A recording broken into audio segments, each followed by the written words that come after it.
Neste momento, Deus, através desta emissora, leva até você mais um programa de fé, com mensagens, hinos e orações a seu favor.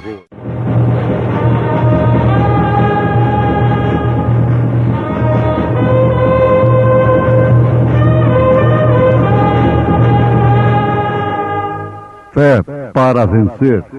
Somente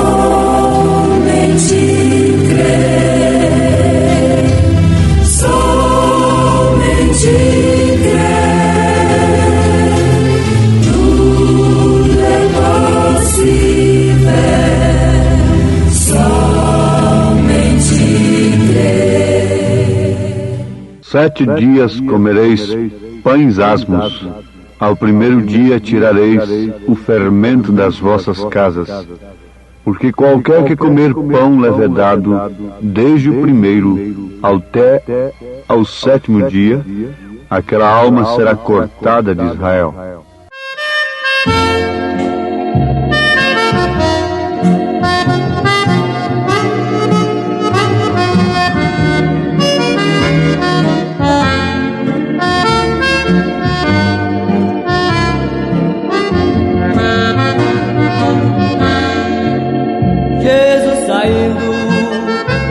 Getsemane foi para o monte orar, e também seus discípulos lhe seguirão.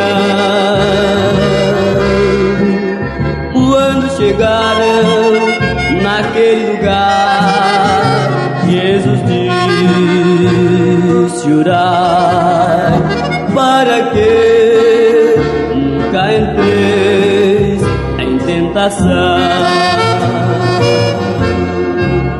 Foi assim que Deus o Pai do céu ouviu seu clamor e seu Espírito sobre o Filho manifestou. Foi então neste momento que de nós ali lembrou, gotas de sangue por nossas culpas ele suou.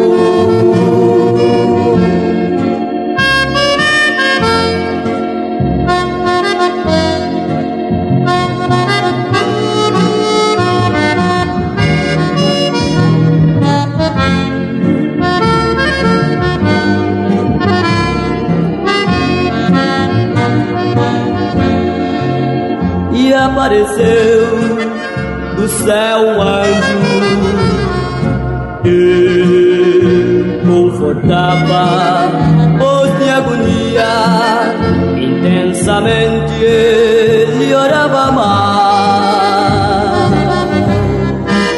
e o seu suor tornou-se gotas de sangue de um meigo rosto. Sangue corria até o chão.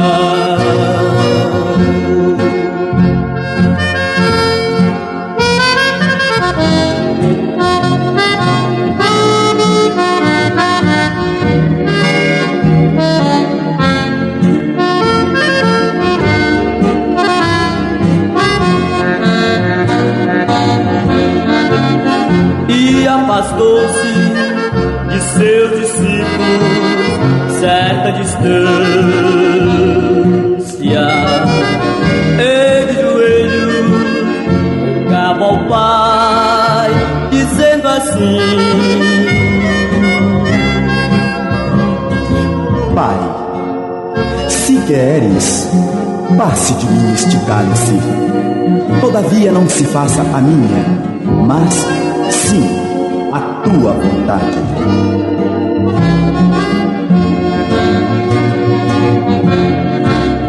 Foi assim que Deus o Pai do céu ouviu o seu clamor e seu Espírito sobre o Filho manifestou.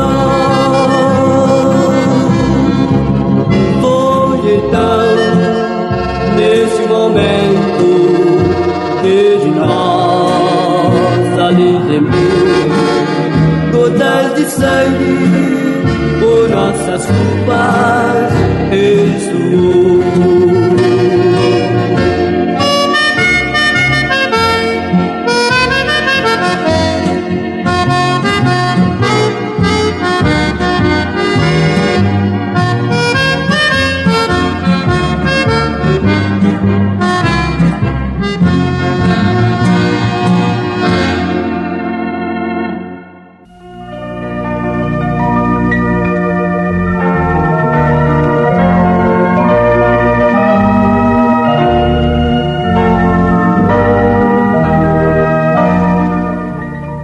Sete dias comereis pães asmos. Êxodo capítulo 12, verso 15. No capítulo 12 de Êxodo, nós encontramos a instituição da primeira Páscoa. Ouvintes, o Velho Testamento é tanto Bíblia quanto o Novo Testamento. E ali nós temos todos os tipos perfeitos que se cumpririam perfeitamente no Novo Testamento, que por sua vez deve se cumprir na vida da Igreja em todos os seus períodos. 7 dias nela comerás pães asmos. Isso nos mostra perfeitamente os 7 períodos da Igreja de Jesus Cristo, conforme em Apocalipse capítulo 1, aquela carta às 7 igrejas: Éfeso, Esmirna, Pérgamo, Tiatira, Sardes, Filadélfia e Laodiceia. 7 períodos da Igreja. O alimento espiritual, o Evangelho, deveria ser sem fermento.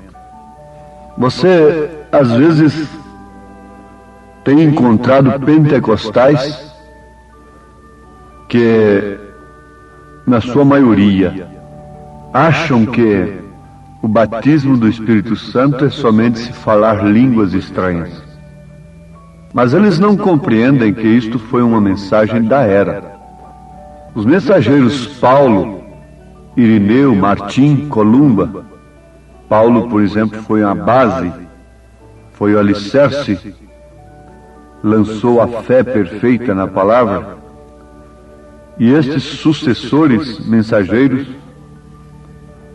semearam a semente original e elas foram sepultadas na terra, culminando com aquele grande martírio dos cristãos, chamado de Santa Inquisição. Agora, notemos que, assim que essa semente caiu, como Jesus disse, se a semente não cair, não morrer, ela não pode produzir, naturalmente. Então, assim que caiu e morreu, teria que brotar, porque quando a semente morre, apodrece, ela brota. Brotou com Lutero, foi a era de Sardes, trazendo apenas justificação pela fé. Lutero não tinha nenhuma santificação, mas o profeta afirma, de acordo com as Escrituras, que Lutero tinha o Espírito Santo. Era um homem cheio do Espírito Santo. E pregou uma mensagem do Espírito Santo no seu determinado dia. Era o broto.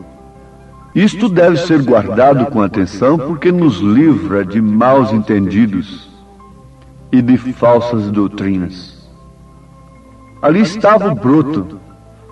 Lutero não tinha nenhuma santificação. Depois veio Wesley.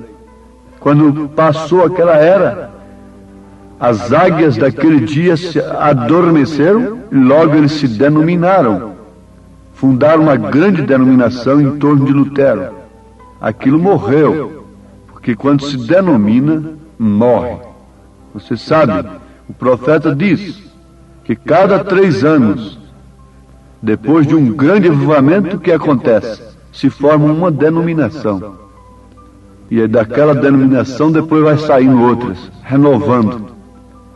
E assim por diante. Isso significa morte. Perfeitamente morte. O profeta chegou a orar, pedindo a Deus, se ele partisse, que sustentasse a homens que não deixassem esta mensagem virar uma denominação, porque isso significa morte. Foi o que aconteceu com a partida de Lutero. Virou uma denominação em torno dele. O mesmo aconteceu com Wesley. Wesley sempre foi contra a organização.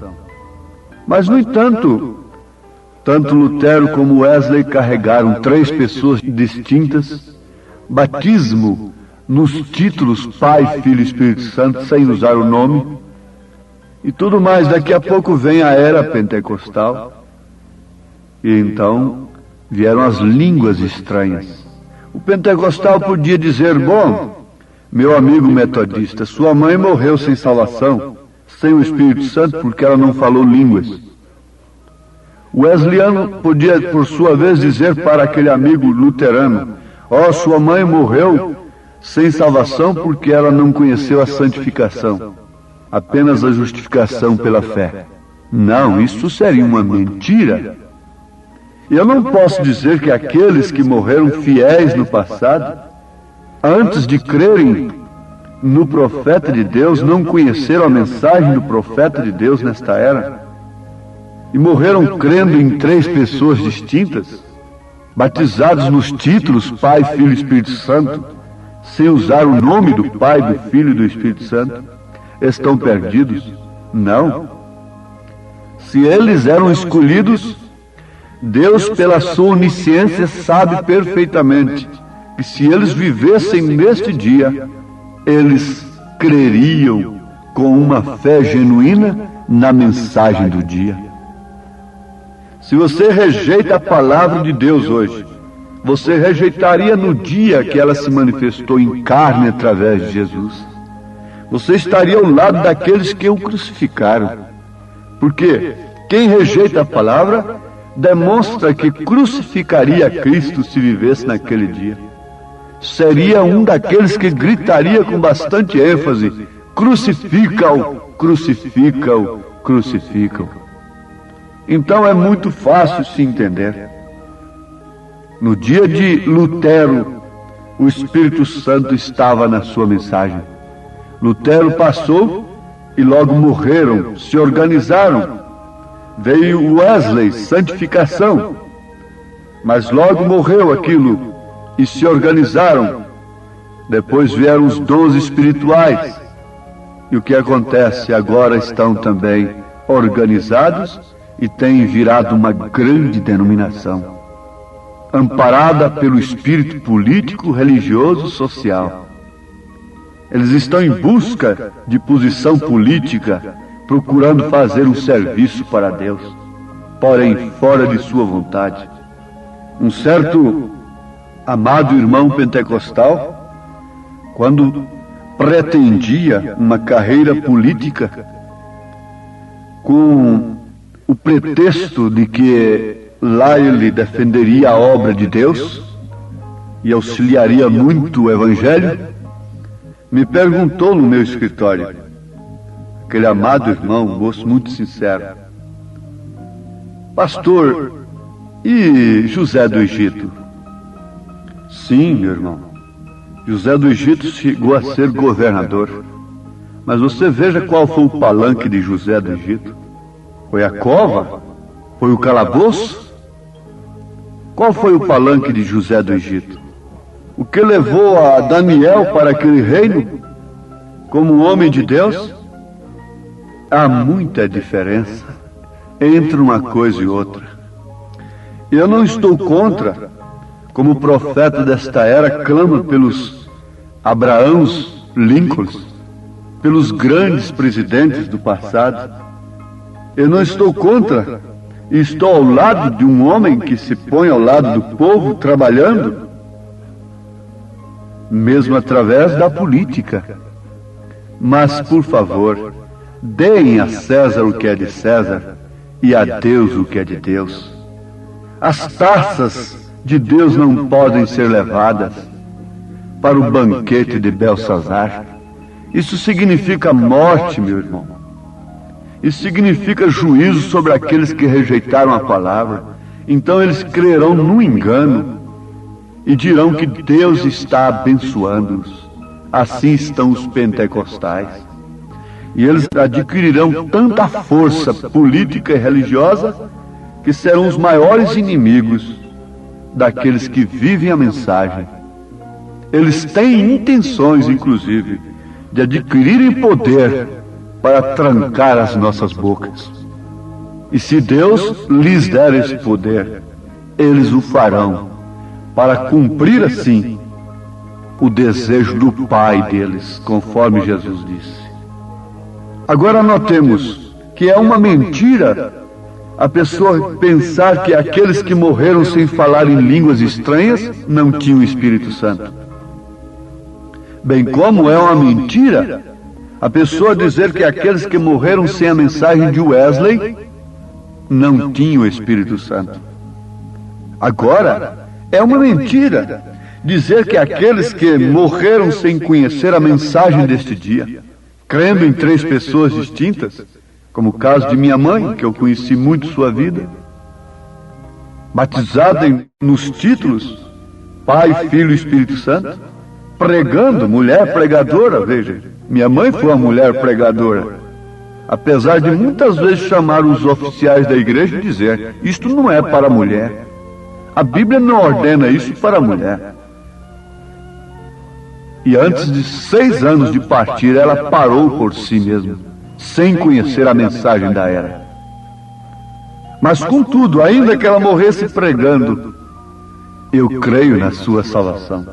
Seria uma mentira, mas agora, e nós que vivemos nesta era, como escaparemos nós se não atentarmos para tão grande salvação, para a mensagem do dia? 7 dias comerás pães asmos. A mensagem de Lutero foi um pão asmo. Não tinha fermento. Não tinha. Mas Lutero carregou tantas bagagens terríveis. Sim, aquele foi o broto. A quem mais é dado, mais é exigido. Se a quem mais é dado, mais é exigido, logicamente a quem menos é dado, menos é exigido. A ele foi dado somente crer que a salvação é de graça e não pelas penitências e indulgências.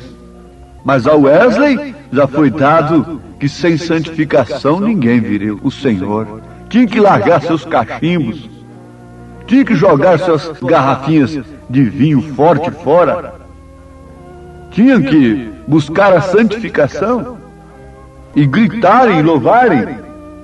Logo vinham os pentecostais com os dons, sofrendo. Deus usou um homem de cor nos Estados Unidos, cego de um olho, desprezível aos olhos da sociedade e do mundo religioso denominacional, e chegamos a mesmo crer que a pessoa que não falasse em línguas não tinha recebido o Espírito Santo. A mensagem do dia trouxe isto. Era pão asmo, mas hoje é um pão cheio de fermento, é um pão cheio de política, é um pão cheio de política por patrimônios, por ministério, cheio de briga. está nos tribunais da justiça. Hoje é uma vergonha, simplesmente uma vergonha, subdivididos e alcançando somente conhecimentos intelectuais e apoios naturais do mundo. Vocês têm que saber, irmãos, que o poder nacional colocou Israel de volta na sua terra e fez levantar a bandeira mais antiga do mundo. Estou falando de escritura, a bandeira de Davi. Foi o poder nacional que fez isto. O poder nacional porá a igreja no ecumenismo, que é a imagem da besta. O poder nacional fará isto. Porém, o poder de Deus porá a noiva nas bodas do Cordeiro.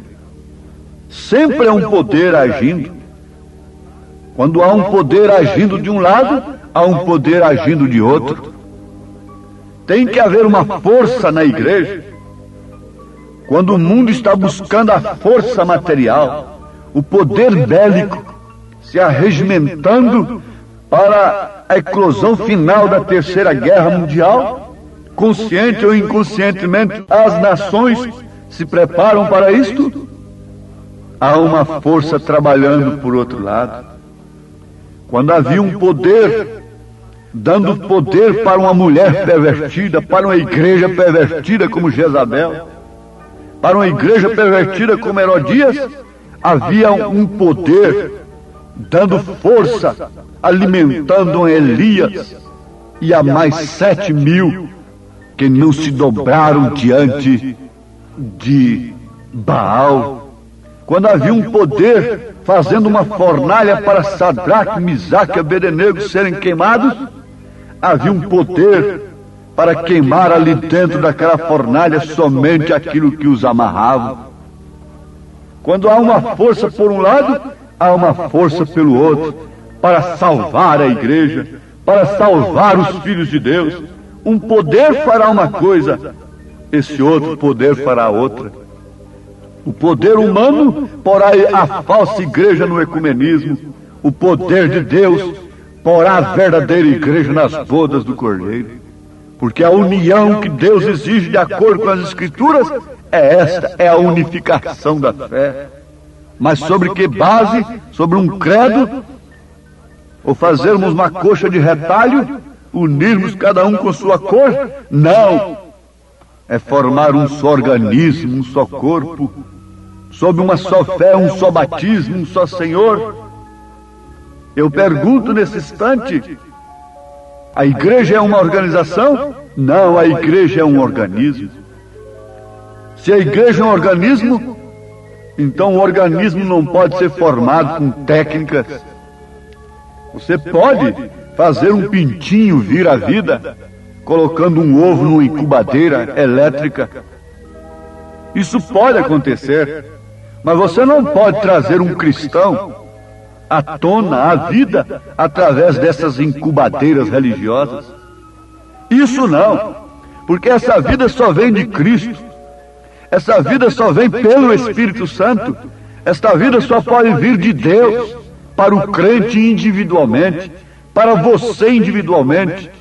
E isso faz com que você se agrupe naturalmente no corpo de Cristo. A igreja é um corpo, é um organismo, e cada membro deve estar no seu devido lugar. A lei da televisão, até onde sabemos, aquilo lança fagulhas, mas essas fagulhas se encontram, são lançadas juntas e captadas por um receptor que se ajuntam ali formando uma imagem. E você sabe disto. Já fomos informados tecnicamente sobre isso. Ela lança aquelas fagulhas, e aquelas fagulhas não se perdem. Cada uma cai no seu devido lugar, formando a imagem lá no televisor. Sabe-se que as células dos rins, uma vez injetadas no corpo, elas vão para os rins. Se é células de qualquer parte do corpo, elas procuram aquele devido órgão. Assim também é o corpo de Jesus. Não é uma organização técnica, mas sim um organismo vive da palavra de Deus. E a palavra de Deus é justamente isto, o pão sem fermento no seu determinado dia. Deus vos abençoe, em nome de Jesus Cristo. Temos simplesmente procurado falar a sua palavra, a verdade que nos liberta. Amém.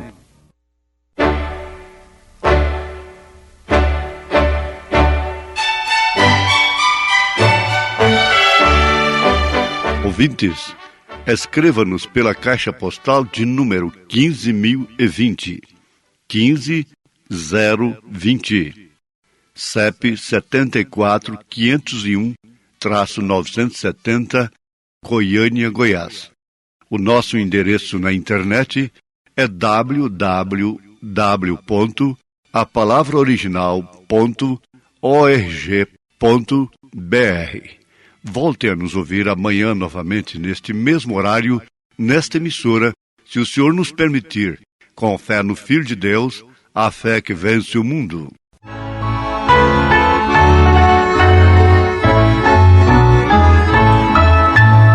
A palavra de Deus é para mim um tesouro sem igual de valor.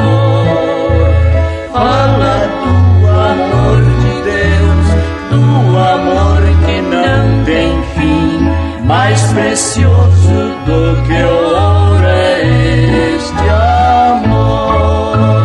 A palavra de Deus é doce mais que o mel, porque a toma pela fé há de ser fiel, porque Deus nos concedeu o Emmanuel, a chave de onde mana leite e mel. É um farol que sempre resplandecer e que mostra o porto da salvação. Quem na arca já entrou e do mundo se esqueceu, chegará por certo a eternal mansão. A palavra de Deus é doce mais que o mel, porque a toma pela fé há de ser fiel, porque Deus nos concedeu o Emmanuel, a chave de onde mana leite e mel.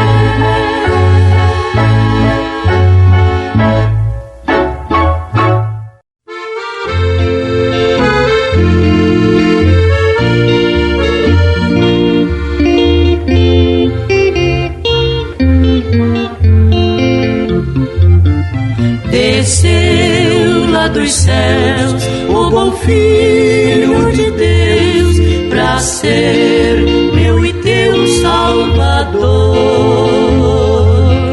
Desprezou o seu lar para nos resgatar. Oh, sim, Ele é meu Salvador, Salvador.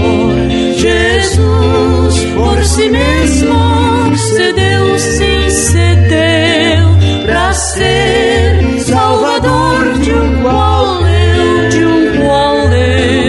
e o fardo cairá de quem turbado está, recorrendo a Jesus que morreu.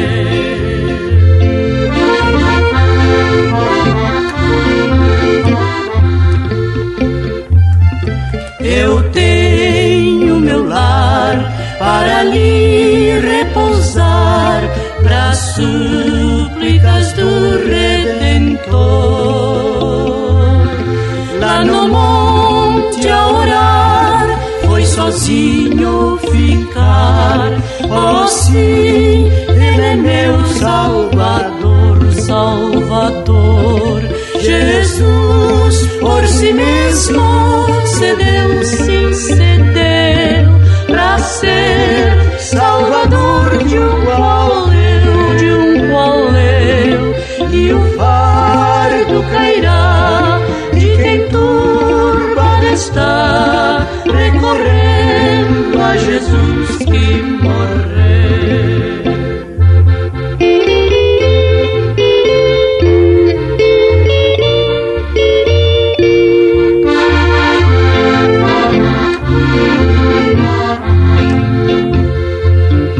Vendido à traição, sua sentença lhe dão, é morto qual vil salteador. Mas em vendo eu a cruz, digo logo a Jesus: oh sim, tu és meu Salvador, Salvador.